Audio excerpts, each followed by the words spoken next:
तो मुझे बताया कि साहब इसमें लैंड ही नहीं है। देखिए, बड़े प्रोजेक्ट में जब तक आपके पास कम से कम 80% लैंड नहीं होगी तब तक आप कार्य प्रारंभ नहीं करेंगे। ठीक बात है। 20% लैंड थी और फिर हमने पूरे टेंडर की प्रक्रिया को कैंसिल किया। कैंसिल करने के बाद फिर हमने लैंड अधिग्रहण की कार्रवाई शुरू की। 1 साल का समय हमें लगा।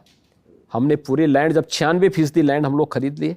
फिर 2018 में शिलान्यास हमने 2018 में, जुलाई 2018 में प्रधानमंत्री मोदी जी को बुला करके फिर इस कार्रवाई को आगे बढ़ाया। लेकिन इसको याद रखना है कि 2016 दिसंबर 2016 में जिस कार्य का शिलान्यास हुआ था, उस कार्य में उस समय जो टेंडर इनका कुल खुला था वो हुआ था 15,200 करोड़ रुपए का जी।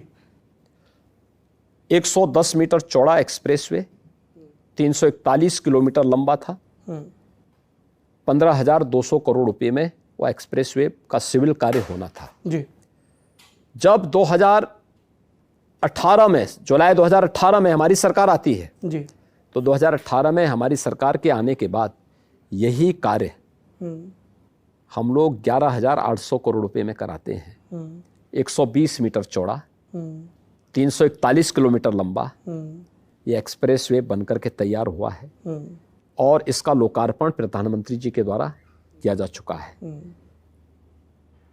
यूपी के अंदर वर्तमान में हम 5 एक्सप्रेसवे पे काम कर रहे हैं जी।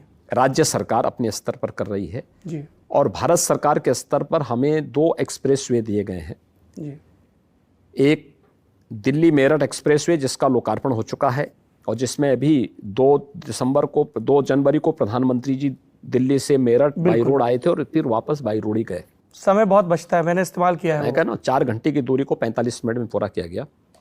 दूसरा अभी लखनऊ से कानपुर के बीच में एक नया एक्सप्रेसवे, ये भारत सरकार, ये केंद्र सरकार का है, केंद्र सरकार बना रही है। यूपी गवर्नमेंट बुंदेलखंड में एक्सप्रेसवे बना रही है जी। गोरखपुर लिंक एक्सप्रेसवे बना रही है जी। आजमगढ़ से जो जोड़ रहे हैं।